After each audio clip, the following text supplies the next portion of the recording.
नमस्कार, मैं हूं आशीष त्रिपाठी आपके साथ और रायपुर से आ रहे इस वक्त की बड़ी खबर का रुख करेंगे। राजधानी में अनियमित कर्मचारियों का हल्ला बोल लगातार जारी है। सरकार से नियमितीकरण की मांग की जा रही है। राजधानी में जुटे पूरे प्रदेश के अनियमित कर्मचारी और नवा रायपुर के तूता में ये अनियमित कर्मचारियों के आक्रोश की सभा और आक्रोश सभा में आगामी रणनीति पर चर्चा की गई। दरअसल 4 सूत्रीय मांगों को लेकर ये अनियमित कर्मचारी लगातार प्रदर्शनरत हैं, नियमितीकरण की मांग कर रहे हैं। हटाए गए कर्मचारियों की बहाली और अंशकालीन को पूर्णकालीन किए जाने और आउटसोर्सिंग ठेका बंद किए जाने की इन सभी की मांग है। बजट सत्र में घोषणा नहीं होने से ही ये नाराज हैं और ऐसे में अनियमित कर्मचारियों का आक्रोश इस आक्रोश सभा में देखने को मिल रहा है। अपनी 4 सूत्रीय मांगों को लेकर प्रदर्शनरत कर्मचारियों के इस प्रदर्शन से जुड़ी कुछ तस्वीरें हम आपको दिखा रहे हैं, जहां ये नियमित किए जाने की मांग कर रहे हैं प्रमुख रूप से।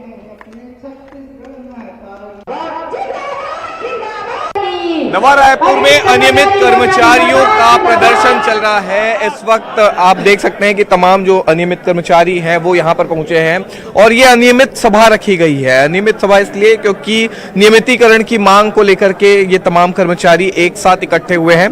हालांकि बजट में बहुत सारी उम्मीदें थी कि सरकार की तरफ से कोई घोषणा की जाएगी, लेकिन वो वायदे पूरे नहीं हुए और अब फिर एक बार आंदोलन में ये लोग जुटे हुए हैं। कितनी मुश्किलें आ रही हैं, बहुत समय से आप लोग आंदोलन कर रहे हैं, बजट में नहीं मिला है, अब किस तरह से सरकार रुकती है? सर, मैं भी अतिथि शिक्षक हूँ और हम लोग 2019 से कार्यरत हैं सर, जो कि हमारा नियुक्ति सर अप्रैल से बाद हो जाता है और फिर हम लोग को 6 महीने के बाद निकाल दिया जाता है सर। अच्छा। उसके बाद बेरोजगार हम हो जाते हैं सर। अच्छा, अभी क्या कोशिश है सरकार तक अपनी बात पहुंचाने? सर, हम चाहते हैं कि सरकार हमारी नियमितीकरण करे और ये जो छटनी प्रथा है वो बंद कर दे और हमें एक जॉब सुरक्षा दे। हम यही सरकार से मांग करते हैं। अच्छा, अभी इससे पहले भी बहुत सारे आंदोलन हो गए हैं, बजट से भी काफी उम्मीद थी, अब क्या कहेंगे? क्या इस अनियमित सभा के जरिए क्या कोशिश है? हम भूपेश बघेल जी से यही कहना चाहते हैं कि 1,10,000 करोड़ का जो बजट था उसमें हम अनियमित कर्मचारियों के लिए कुछ नहीं किए। उसमें भी चलिए हम दुखी नहीं है, संतोष हैं, लेकिन आने वाले जो अनुपूरक बजट है, बस हम जितने भी भाई बहन अनियमित कर्मचारी हैं एक ही उम्मीद पर चल रहे हैं कि मुख्यमंत्री जी अगर अनुपूरक बजट रखते हैं तो उसमें कर्मचारियों को, अनियमित कर्मचारियों को नियमितीकरण करके अपना वादा पूरा करें और जितने भी अनियमित कर्मचारी भाई बहन हैं उनके साथ न्याय करें। सीएम ये कह रहे हैं कि अभी तो चुनाव के लिए वक्त बाकी है, इंतजार करना चाहिए, जैसे ही डेटा आएगा उसके बाद हम नियमितीकरण कर देंगे, अभी भी ये भरोसा दे रहे हैं। तो क्या ये चुनाव से पहले एक तरह से दबाव बनाने की कोशिश है? ये दबाव बनाने की कोशिश नहीं है। देखिए, हम अपनी जायज़ मांगों को लेकर आए हैं। हमने बजट से में रखा, हमको उम्मीद थी कि बजट में हमको कुछ ना कुछ मिलेगा, लेकिन हमारी उम्मीद पे पानी। तो एक तरह से बहुत सारी शिकायतें हैं, क्योंकि जिस तरह से नियमितीकरण की मांग जो है वो काफ़ी समय से चलती आ रही है, लेकिन बजट से एक उम्मीद थी कि बजट में नियमितीकरण हो जाएगा। हालांकि सरकार की तरफ से ये दलील दी जा रही है कि आने वाले समय में नियमितीकरण किया जाएगा जैसे ही डेटा पहुंचता है। लेकिन अभी जो संख्या आपको यहाँ पर दिख रही है, ये कर्मचारी इसलिए इकट्ठे हुए हैं कि एक तरह से चुनाव से पहले सरकार ये ऐलान कर रही है कि कर्मचारियों का नियमितीकरण हो जाए। इसके अलावा 4 सूत्रीय और मांगे हैं जिनको लेकर के ये पूरा प्रदर्शन चल रहा है और आने वाले दिनों में लगातार प्रदर्शन करने की बात अनियमित कर्मचारी कह रहे हैं। कैमरा पर्सन के साथ न्यूज़ 18 नवा रायपुर। और अनियमित कर्मचारियों के आंदोलन पर कांग्रेस ने कहा कि मुख्यमंत्री भूपेश बघेल हर वर्ग को लाभ पहुंचाने का काम कर रहे हैं। बजट में बहुत से कर्मचारियों को सरकार ने राहत दी है। कांग्रेस ने कहा कि अनियमित कर्मचारियों को भी जल्द ही नियमित करने की व्यवस्था की जाएगी और यह आश्वस्त किया। हालांकि इस आश्वासन से इन प्रदर्शनकारियों को कितनी संतुष्टि मिलेगी कह पाना जरा मुश्किल है और अब संभव है कि सरकार के आश्वासन के बाद ही ये अनियमित कर्मचारियों को कुछ ढांढस बंधे। मुख्यमंत्री भूपेश बघेल जिस प्रकार से लगातार हर वर्ग के लिए काम कर रहे हैं, बजट में जिस प्रकार से उन्होंने मितानियों, हमारी आंगनबाड़ी सहायिकाओं और अन्य अनियमित कर्मचारियों के लिए उन्होंने व्यवस्थाएं दी हैं, उसी प्रकार शेष अनियमित कर्मचारियों के नियमितीकरण के संदर्भ में भी मुख्यमंत्री संवेदन की उन्होंने स्वयं कहा है कि 22 से अधिक विभागों की जानकारियाँ आ गई हैं, तो विभागों की जानकारियाँ और आएगी। जैसे ही सारे विभाग की जानकारियाँ आ जाएगी, इसके बारे में निर्णय लिया जाएगा, उसमें विमर्श किया जाएगा, किस आधार पर किस अनियमित कर्मचारी की नियुक्ति की गई थी, उस विभाग में आरक्षण के रोस्टर का पालन किया गया था नहीं किया गया था, सारी चीज़ें नियमानुसार व्यवस्थित करके उसमें निर्णय लिया जाएगा। यदि कोताही बरत के जल्दबाजी में कोई निर्णय लिया जाएगा, कोई कोर्ट चले गया, तो इनकी जो नियमितीकरण की प्रक्रिया है वो ठंडे बस्ते में चली जाएगी। तो इनके हक में सरकार माकूल निर्णय लेने वाली है, इसलिए इस प्रकार के आंदोलन से कुछ हासिल होने वाला नहीं है। मुख्यमंत्री और देवव्रत हमारे सहयोगी इस वक्त हमारे साथ मौजूद हैं। देवव्रत, आंगनवाड़ी कार्यकर्ताओं के मानदेय को बढ़ाया गया, उसके बाद अनियमित कर्मचारियों को ज्यादा दुख हुआ कि एक तरफ तो उन लोगों की मांगों को मान लिया गया, दूसरी तरफ हम इतने समय से प्रदर्शनरत हैं, हमारी समस्याओं को नहीं सुना गया, गाये बगाए ये भी बयान सुनने को मिलते। तो क्या आश्वासन जो कांग्रेस की तरफ से दिया गया है वो आश्वासन मुख्यमंत्री की तरफ से दिया जाए तो संभव है कि अनियमित कर्मचारियों की हड़ताल या ये आक्रोश रैली रोकी जा सके? जी, हाल ही में सरकार ने अपना बजट पेश किया। सरकार के इस कार्यकाल का ये अंतिम बजट था और इस बजट से उम्मीदें ढेर सारी थी और इन उम्मीदों पर एक तरह से आंगनबाड़ी कार्यकर्ता जहां पर खुश हैं क्योंकि उनका मानदेय बढ़ गया, तो वहीं अनियमित कर्मचारी अब भी नाराज चल रहे हैं क्योंकि उनकी मांगें नहीं मानी गई, उनको नियमित नहीं किया गया। लेकिन अभी चुनाव में वक्त बाकी है और मुख्यमंत्री भूपेश बघेल ने पहले ही ये संकेत दिए हैं कि जैसे ही पूरा डेटा आता है उसके बाद कर्मचारियों का नियमितीकरण हो सकता है या नियमितीकरण की संभावना है। लेकिन अब तक कोई ठोस जो लिखित रूप से कोई कर्मचारियों को नहीं मिला है आदेश, और क्योंकि अब ये बजट है, बजट में कोई प्रावधान नहीं किया गया और ठीक चुनाव से पहले अगर घोषणा की जाती है तब कितने समय में कर्मचारी जो हैं वो नियमित हो जाएंगे ये कह पाना मुश्किल है और इसलिए अनियमित कर्मचारियों का ये पूरा प्रदर्शन चल रहा है और चुनाव से पहले एक तरह से सरकार पर दबाव बनाने की भी कोशिश है क्योंकि प्रदेश में लाखों की संख्या में अनियमित कर्मचारी हैं और बड़ी संख्या होने की वजह से पूरा जो डाटा है वो विभागों की तरफ से एकत्र किया जा रहा है। हालांकि ये दलील सरकार की तरफ से बहुत पहले से दी जा रही है कि अलग अलग विभागों से जानकारी लाई गई है। दूसरी तरफ अनियमित कर्मचारियों का ये कहना है कि आउटसोर्सिंग के जरिए कई लोगों की भर्ती की गई है, वहीं कुछ ऐसे दैनिक वेतनभोगी और अनियमित कर्मचारी थे जिनको काम से निकाल दिया गया है, तो उनकी बहाली भी होनी चाहिए और साथ ही अंशकालीन जो लोग हैं उनको पूर्णकालिक करते हुए सभी कर्मचारियों का नियमितीकरण किया जाए। इन्हीं मांगों को लेकर के आज नवा रायपुर में तमाम कर्मचारी इकट्ठे हुए हैं। अब ये देखना होगा कि सरकार इस पर कब तक पहल करती है क्योंकि विभागों से डाटा जरूर मंगा लिया गया है और अभी चुनाव में फिलहाल 7 महीने का वक्त बाकी है और अब इन्हीं 7 महीनों में एक तरह से अनियमित कर्मचारियों की आसबंदी है कि इससे पहले ही सरकार कोई बड़ा ऐलान कर दे क्योंकि उसके ठीक पहले जब आचार संहिता लग जाती है तब इस तरह की कोई बड़ी घोषणाएं जो हैं वो नहीं हो पाती है। तब आचार संहिता लगने से ठीक पहले ये उम्मीद की जा रही है कि सरकार की तरफ से कोई बड़ा ऐलान किया जाएगा, लेकिन उससे पहले अनियमित कर्मचारी भी पूरी तरह से आक्रोशित है क्योंकि बजट से उम्मीदें एक तरह से अनियमित कर्मचारियों की टूटी है। अब आने वाले समय में एक ही रास्ता उन्हें आंदोलन का दिखाई दे रहा है और इसलिए आज एक अनियमित सभा रखी गई। आने वाले समय में भी इनका आंदोलन लगातार जारी रहेगा। देखना यह होगा कि इसका कितना असर सरकार पर पड़ता है और आने वाले समय में सरकार किस तरह का ऐलान अनियमित कर्मचारियों के पक्ष में करती है। काफी मुश्किल स्थिति हो जाती है ऐसे में सत्ताधारी संगठनों के सामने जब एक तरफ वो बात कहते हैं कि उनकी हम मांगों को मानेंगे लेकिन सरकार उस पर कोई फैसला नहीं ले पाती। बहुत शुक्रिया आपका देवव्रत इस पूरे मामले पर जानकारी देने के लिए। और अनियमित कर्मचारियों की ये आक्रोश सभा और कितने दिन चलेगी कह पाना जरा मुश्किल है। बढ़ते आगे और विधानसभा चुनाव से पहले संगठन में बदलाव की सुगबुगाहट पर स्वास्थ्य मंत्री टी.एस. सिंहदेव ने बड़ा बयान दिया। आपको बता दें, उन्होंने कहा कि प्रदेश में अगर कांग्रेस की स्थिति अच्छी है तो टीम अच्छी है, ऐसे में बदलाव का औचित्य समझ में नहीं आता। उन्होंने कहा कि कांग्रेस के सीनियर मंत्री कह रहे हैं कि इस बार 75 पर तो फिर टीम में बदलाव की क्या आवश्यकता है।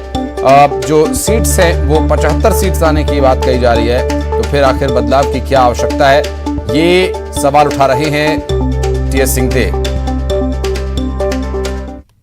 चल रहा था उसमें मैंने ये भी देखा कि शैलजा जी भी खड़ी हैं और मोहन मरकाम जी भी खड़े हैं और लोग भी खड़े हैं, तो मैं समझ नहीं पाया कि क्या है। हाईकमांड के ऊपर है, हाईकमांड के ऊपर है कि चुनाव की क्या स्थिति को आंक रहे हैं और पार्टी के हित में बेस्ट क्या होगा। कई लोगों का विचार होगा कि अब चेंज नहीं होना चाहिए, कुछ लोग सोचेंगे कि भाई कुछ चेंज करके भी देखो, अगर कहीं उससे और अच्छा हो सकता है। मैंने तो कुछ सीनियर मंत्रियों को ये कहते हुए देखा कि इस बार तो 75 पार वाली बात है, तो अगर स्थिति इतनी अच्छी है कि हम पिछले बार से भी ज्यादा सीट जीत रहे हैं तो बदलाव का औचित्य फिर समझ में नहीं आता। अगर हम टाइट हैं कि हार जीत का संघर्ष चल रहा है तो बदलाव की बात सामान्य रूप से होती है। अगर हम इतने विश्वस्त हैं और ये सभी कोई कहते हैं कि नहीं कांग्रेस की सरकार बन रही है और कुछ सीनियर लोग कहते हैं 75 पार, तो फिर सब बढ़िया है। जो टीम अच्छा काम कर रही है फिर बदलना क्यों। और धमतरी से इस वक्त की बड़ी खबर आपको बता दें, विधानसभा चुनाव को लेकर बड़ा बयान। मंत्री कवासी लखमा ने बड़ा बयान दिया। टिकट वितरण को लेकर कवासी लखमा बोले, उम्मीदवार चाहे बुजुर्ग हो या युवा जिताऊ होना चाहिए, जमीन पर मेहनत करने वाले को ही टिकट मिलेगा। तो टिकट बंटवारे को लेकर अभी से ही बयानबाजियों का दौर शुरू हो गया है। हालांकि चुनाव में कुछ वक्त जरूर है, लेकिन तैयारियों में कोई कमी न रहे और जो इच्छुक उम्मीदवार हैं टिकट के, उन्हें पूरा स्पष्ट संदेश रहे कि टिकट किसे मिलेगा किसे नहीं। इसके बारे में यह बयान काफी कुछ स्पष्ट करता है। मंत्री कवासी लखमा ने कहा कि बुजुर्ग हो या युवा जिताऊ होना चाहिए। कांग्रेस पार्टी में सभी लोग रहेंगे, युवा भी रहेंगे, युवा को ज्यादा प्राथमिकता मिलेगा, वरिष्ठ लोग भी जाएंगे। बिना वरिष्ठ लोग से कोई काम नहीं चलता है, चलता है कहा। इसलिए ऐसा बेब बात नहीं होगा। इतना दिन अगर कोई मेहनत कर रहा है कोई जीतने लाएगा। मैं तो बड़ा नेता नहीं हूं, जब भी बोला हूं बड़े नेता क्या करेंगे, पार्टी क्या करेंगे उसके आधार पर हम चलेंगे। लेकिन मेरा व्यक्तिगत विचार युवा भी होना चाहिए और सीएम भी होना चाहिए, लेकिन जीतने वाला हो। युवा जीतेगा तो उसको दो और सीएम जीतेगा तो उसको दो। हारने वाला युवा भी देगा तो क्या करोगे? अब बुढ़ा चल नहीं पाता तो उसको दो, क्या करोगे? जीतने वाला फार्मूला मैं तो यही कांग्रेस पार्टी को अगर कभी रखूंगा बात, छोटा बात, कि जीतने वाला चेहरा होना है। युवा हो चाहे चियान हो चाहे महिला हो। और अभिषेक पांडे हमारे सहयोगी इस वक्त हमारे साथ फोन लाइन पर हैं। अभिषेक, काफी कुछ स्पष्ट कर दिया गया है। टिकट के जो इच्छुक उम्मीदवार हैं जिन्हें ये उम्मीद है कि शायद इस बार के विधानसभा चुनाव में पार्टी उन पर कोई रहमो करम कर दे, कवासी लखमा का बयान काफी कुछ स्पष्ट कर रहा है। बिल्कुल आशीष, क्योंकि कवासी लखमा बस्तर के बड़े नेता हैं, कैबिनेट में मंत्री हैं और लंबे समय से जीतते आ रहे हैं, इसलिए उनके बयान को हल्के में नहीं लिया जा सकता। इसमें स्पष्ट संकेत हम देख सकते हैं कि आगामी चुनाव के लिए कांग्रेस के टिकट वितरण को लेकर सोच क्या है, रणनीति क्या है, प्राथमिकताएं क्या होंगी, ये आज कहीं ना कहीं कवासी लखमा ने स्पष्ट कर दिया है। हालांकि चुनाव अभी थोड़े कुछ महीने दूर है, लेकिन जमीन पर जो टिकट की आकांक्षा रखते हैं, जो विधायक बनना चाहते हैं और कांग्रेस की टिकट लेना चाहते हैं, वो तो अभी से लग चुके हैं अपने काम में, अपनी कोशिशों में। और ऐसी परिस्थिति में कवासी लखमा का यह बयान स्पष्ट संकेत देता है कि जो जमीन पर मेहनत कर रहा है, जो जीतने की योग्यता रखता है, जो जनता में अपनी पकड़ रखता है, ऐसे व्यक्तियों को ही कांग्रेस जो है अपना उम्मीदवार बनाएगी, टिकट देगी, ताकि अगले विधानसभा में फिर वो सत्ता में लौट सके। तो राजनीतिक रूप से अगले विधानसभा चुनाव को लेकर कवासी लखमा का आज का धमतरी में दिया गया बयान काफी मायने रखता है। निश्चित रूप से अभिषेक, और अभी जो स्थिति है, अब सरकार है और थोड़ा सा एंटी इनकम्बेंसी का भी असर रहता है, और पार्टी जो सत्ता में होती है तो उसकी तरफ आकर्षित उम्मीदवार भी ज्यादा होते हैं। तो ऐसे में अधिक उम्मीदवारी का आना कई बार पार्टी के लिए अच्छा संकेत होता है और कई बार वो परेशानी का सबब भी बन जाता है। बहुत शुक्रिया अभिषेक आपका इस पूरे मामले पर जानकारी देने के लिए। और बढ़ेंगे आगे, बात करेंगे। मुख्यमंत्री भूपेश बघेल ने राज्य भवन में राज्यपाल बिस्वाभूषण हरिचंदन से मुलाकात की। राज्यपाल और मुख्यमंत्री के बीच करीब 15 मिनट तक बातचीत हुई और इस दौरान सचिव अमिताभ जैन, अतिरिक्त मुख्य सचिव सुब्रत साहू भी राजभवन में मौजूद रहे। राज्यपाल से मुलाकात के दौरान सीएम भूपेश बघेल ने विधानसभा से पास आरक्षण बिल के साथ कई बिल के राज्य भवन में अटके होने की जानकारी दी और जल्द ही विधानसभा से इस बिल को हस्ताक्षर करने की अपील की। और साथ ही राज्यपाल ने सीएम को इस पूरे मामले को लेकर आश्वासन दिया है।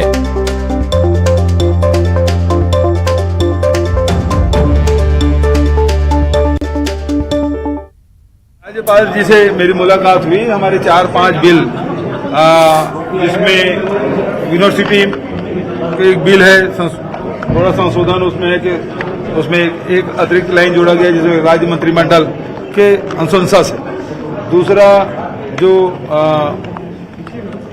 पत्रकारिता यूनिवर्सिटी से जुड़ा हुआ जो पत्रकारों की डिमांड पे ही वो बिल लाया गया था, वो रुका हुआ है। और तीसरा जो सट्टा चल रहा है, जुआ सट्टा प्रतिषेध कानून, वो रुका है। और सबसे बड़ी बात यह है कि जो आरक्षण का बिल, जिसके कारण से हमारे उच्च शिक्षा में एडमिशन के समय जो छात्र छात्राओं को उसका लाभ मिलना चाहिए, और सरकारी भर्तियां सब रुकी हुई है, वो हमको शुरू करना है। तो मैंने आग्रह ये किया कि विधानसभा से ये पारित हो चुका है, और चूंकि आप नए पदभार ग्रहण किए हैं तो आपके संज्ञान में लाना आवश्यक है। और हमने आग्रह किया कि इसमें त्वरित निर्णय हो, ताकि हम प्रदेश के हित में काम हो सके। राजनीति अपनी जगह है, लेकिन सबसे बड़ी बात यह है कि सबका उद्देश्य जनता का हित है, और इसके कारण से हमारे जो आने वाली पीढ़ी है उसका भविष्य प्रभावित हो रहा है। इसलिए इसे तत्काल संज्ञान में लेते हुए निर्णय लें, ये मैंने अपेक्षा। सर, लेकिन रुक क्या रहा सर? राज्यपाल से आपकी मुलाकात की बातचीत बहुत सकारात्मक रही, और उन्होंने कहा कि ये बिल के बारे में मैं अध्ययन कर लेता हूँ, फिर उसके बाद आए। और रायपुर के साइंस कॉलेज ग्राउंड में प्रदेश स्तरीय कलार महासम्मेलन का आयोजन किया गया, और इस महासम्मेलन में मुख्यमंत्री भूपेश बघेल भी शामिल हुए। महासम्मेलन को संबोधित करते हुए सीएम ने कहा कि समाज कोई भी हो, शिक्षा सबसे ज्यादा जरूरी है, और समाज की इकाई व्यक्ति है। पिछले 4 वर्षों में व्यक्ति को केंद्र में रखकर छत्तीसगढ़ सरकार ने योजनाएं शुरू की हैं, और इस मौके पर मुख्यमंत्री ने 2 बड़ी घोषणाएं की। उन्होंने छत्तीसगढ़ में महुआ बोर्ड की स्थापना करने का ऐलान किया, और सीएम ने कलार समाज के पूजनीय माता बहादुर कलारिन के महिला सशक्तिकरण के योगदान को अतुलनीय करार दिया। उनकी जयंती पर सम्मान किया गया। उनकी जयंती पर ऐच्छिक अवकाश दिए जाने की भी घोषणा की गई।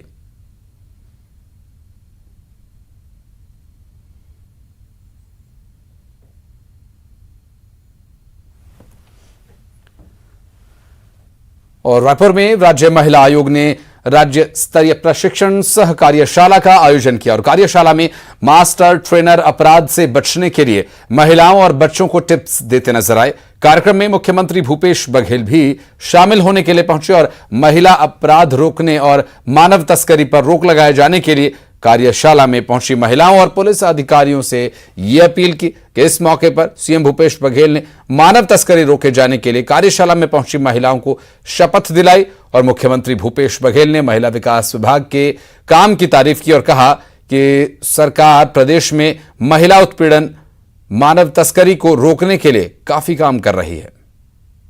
आज अपराधों को रोकना बहुत आवश्यक हो गया है, और इस दिशा में जहां हमारी संवेदनशील सरकार निरंतर प्रयत्नशील है।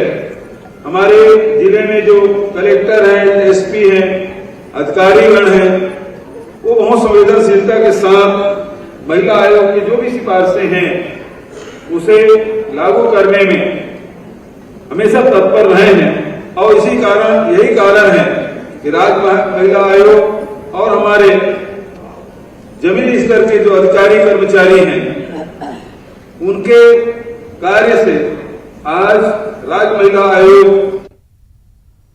और बढ़ते आगे रायपुर से इस वक्त की बड़ी खबर आपको बता दें कि एक नर्स से दुष्कर्म किए जाने का मामला सामने आया। शादी का झांसा देकर नर्स से दुष्कर्म किया गया। आरोपी एम्स में वार्ड बॉय के रूप में काम करता है और खुद को डॉक्टर बताया करता था। दरअसल पीड़िता निजी अस्पताल में नर्स है और मैट्रिमोनियल साइट पर दोनों की दोस्ती हुई और भनपुर थाना क्षेत्र में मामला दर्ज करवाया गया। आरोपी नीलेश मांडे के खिलाफ मामला दर्ज किया गया है।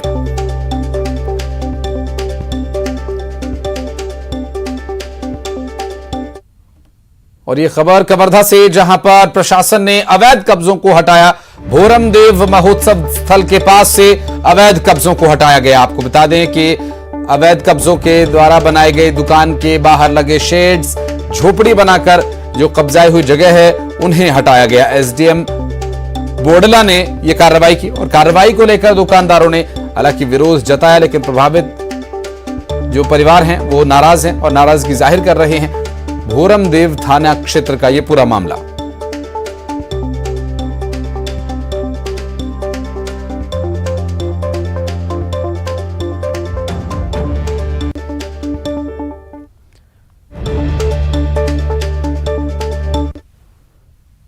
और बाबा बागेश्वर का सच से सामना स्टूडियो में पहली बार देखिए बाबा बागेश्वर को आज रात 8 बजे।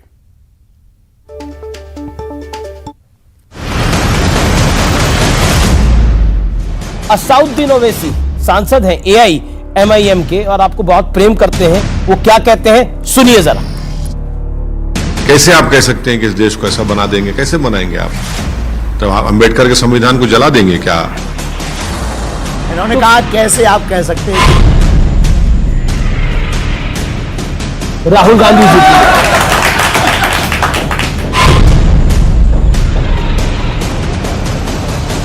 अगली तस्वीर देख लेते हैं किसकी आ रही है। नरेंद्र मोदी और योगी आदित्यनाथ, एक देश के प्रधानमंत्री हैं, एक उत्तर प्रदेश के मुख्यमंत्री हैं।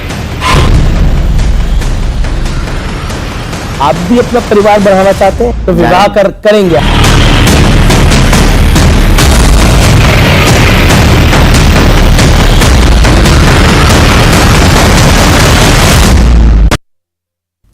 तो देखना ना भूलिए ये कार्यक्रम सच से सामना, काफी दिलचस्प ये रहने वाला है। और एक छोटे से ब्रेक के लिए फिलहाल हम यहाँ रुक रहे हैं, जल्द लौटते हैं।